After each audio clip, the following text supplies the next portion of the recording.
In Lincoln County, there is a schoolhouse with no unbroken window left in it, and every person in the nearest town can tell you which road it sits on without needing to think about it.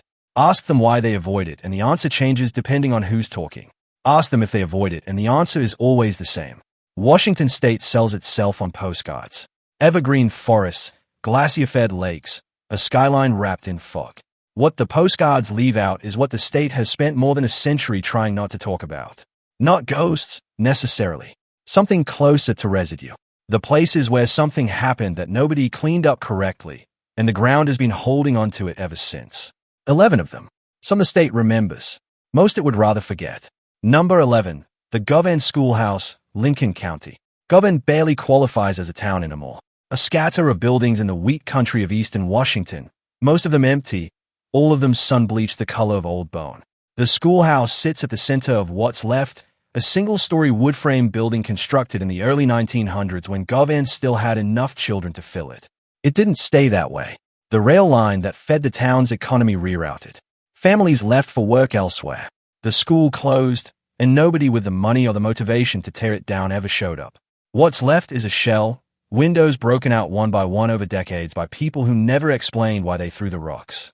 Locals in the surrounding farm country will tell you, carefully and without much elaboration, that the building has a history involving violence nobody wants fully documented, the specifics blurred by a century of retelling until the facts and the folklore have become the same thing.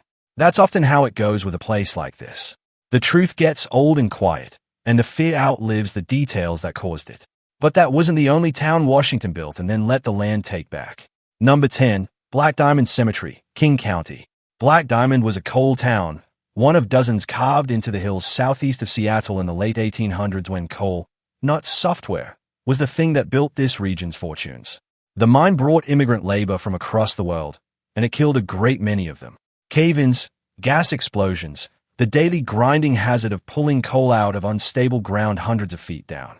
The cemetery on the hill above town holds generations of that labor force, miners buried under stones in languages that don't match each other, family plots pressed up against strangers because the ground ran out of room. What the gravestones don't tell you is the fuller history underneath them. In the 1880s, anti-Chinese violence swept through Washington's coal towns, Black Diamond among them, part of a wave of expulsions that emptied entire immigrant communities out of the region almost overnight. Some of that history is carved into stone here. Most of it isn't carved anywhere at all. Residents near the cemetery describe lantern light moving between the rows after dark, a detail so consistent across decades of retellings that it has become less a ghost story and more a piece of local vocabulary. Whether you believe the lanterns or not, the cemetery keeps a version of the region's labor history that the history books condensed into a sentence. Number 9. Fort Vancouver, Clark County. Long before Washington was a state, it was a trading outpost, and Fort Vancouver was its beating heart. Built in 1824 as the regional headquarters of the Hudson's Bay Company, the fort controlled fur trade across a territory that stretched from California to Alaska. It was also, quietly, a place where a great number of people died of disease they had no immunity to. Measles, malaria, smallpox moved through the fort's population and the indigenous communities surrounding it with a speed and a mortality rate that period records describe in clinical, almost bloodless terms, numbers on a company ledger standing in for lives that ended in a fort infirmary far from home. The reconstructed fort that stands today is a National Historic Site, orderly and well-maintained, visited by school children on field trips who mostly come away thinking about beaver pelts. Staff and visitors report something else beneath the tourism gloss, a persistent sense in certain buildings, particularly near the old infirmary site, that doesn't match the daylight cheerfulness of the exhibits. 200 years is a long time for a place to sit on that many unrecorded deaths. What happened 40 miles north of that fort, 60 years later, is not a ghost story at all. It's simply a story Washington doesn't put in the tourism brochures. Number 8. The site of Tacoma's Chinatown, Pierce County. If you walk through downtown Tacoma today, you will not find a Chinatown. Not because one never existed, but because on November 3, 1885, it was destroyed on purpose in a single coordinated afternoon by a mob of several hundred of the city's own residents. The Chinese community in Tacoma numbered close to 200 people by 1885, workers who had built the railroads and the local economy and, in return, absorbed the resentment of an economic downturn that had nothing to do with them. Tacoma's mayor and a group calling itself the Committee of 15 spent months organizing the removal, and on the appointed morning, factory whistles across the city blew as a signal. Hundreds of men moved through the Chinese district, forcing residents from their homes and marching them 8 miles through cold rain to a train station, where they were made to buy their own tickets out of the city. The following day, what remained of the neighborhood was burned to the ground. 27 men were eventually indicted for their role in the expulsion. Not one was ever convicted. Several went on to long, celebrated careers in Tacoma politics. The tactic became known in other cities simply as the Tacoma method, a phrase used approvingly by people organizing similar expulsions elsewhere, because Tacoma had demonstrated you could remove an entire community without technically committing a single act the courts would punish. There is a reconciliation park along the waterfront now, built decades later, an attempt at acknowledging what the city spent a century mostly not discussing. But the absence itself is the haunting. A city of this size, on a coastline that drew immigrants from everywhere, and no Chinatown. That's not an accident of history. That's the outcome of a decision. And Tacoma has been quietly living inside that outcome for 140 years. One man in Tacoma spoke against it, loudly, and paid for it in his own way. Number 7. Meeker Mansion, Pierce County. Ezra Meeker helped found the city of Puyallup and became one of the most prominent pioneers in Washington's early history, a hop farmer who built an agricultural empire and later spent his final years walking the length of the Oregon Trail in reverse to make sure the country didn't forget the people who'd crossed it. In 1885, while Tacoma organized its expulsion, Meeker was one of a small number of local voices who argued publicly against it, a position that made him deeply unpopular with his own neighbors at the time. The mansion he built in Puyallup still stands, an ornate Victorian home completed in 1890, restored and open now for tours. Visitors and staff describe a presence in the house that doesn't correspond to any single documented tragedy. No murder, no dramatic death, just an accumulated sense of two people, Ezra and his wife Eliza, who are somehow still present in the rooms they lived in for decades. The smell of perfume with no source. A man's figure seen from the corner of the eye and gone when you look directly at it. It's a gentler kind of haunting than most of the entries on this list, if that's the right word for it at all. Maybe what lingers in a house like this isn't dread. Maybe it's simply the weight of having been one of the only people willing to say something, in a city that had already decided what it wanted to do. Not every haunted building in this state carries a conscience. Some of them just carry a body count. Number 6. The Oxford Saloon, Snohomish County.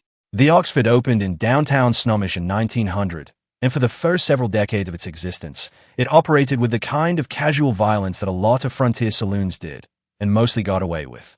The building's basement, once a card room and later, according to local history, a brothel and an unofficial morgue during a period when the town's actual mortuary was overwhelmed, has the saloon's darkest reputation.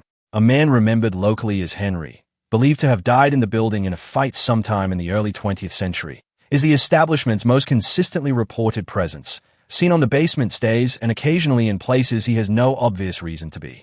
Bartenders who've worked there for years describe glasses moving, chairs pulled out by nobody, the particular quiet of a room where you can feel like you're being watched by someone who used to own the space long before you did. The building survived fire, flood, and 120 years of continuous operation. What it apparently never fully cleared out was whatever happened in that basement when nobody was writing it down. Seattle has its own version of a building that used to serve a very different purpose than the one it serves now. Number 5. The Butterworth Building, King County. Before it was a bar in Seattle's Pioneer Square, this building was a mortuary, one of the city's busiest, handling the dead from disease outbreaks, mining accidents, and the ordinary violence of a booming frontier port city in the early 1900s. Unclaimed bodies were not uncommon. Neither, according to surviving records, was the practice of simply storing remains for extended periods when families couldn't be located or couldn't afford burial. The building changed hands, changed purposes, and eventually became the pub that occupies it today, a fact that strikes most first-time visitors as either morbidly funny or deeply unsettling depending on their temperament. Staff report broken glasses with no clear cause, cold patches of air in specific corners, and on occasion, according to multiple independent accounts, the sensation of hands pressed briefly against the windows from the inside. A building built to process the dead doesn't necessarily stop being that building just because someone installed a beer tap. If Seattle keeps its dead in a converted mortuary, the Washington coast keeps at least one of its own inside the walls of a hotel. Number 4. The Tokeland Hotel, Pacific County.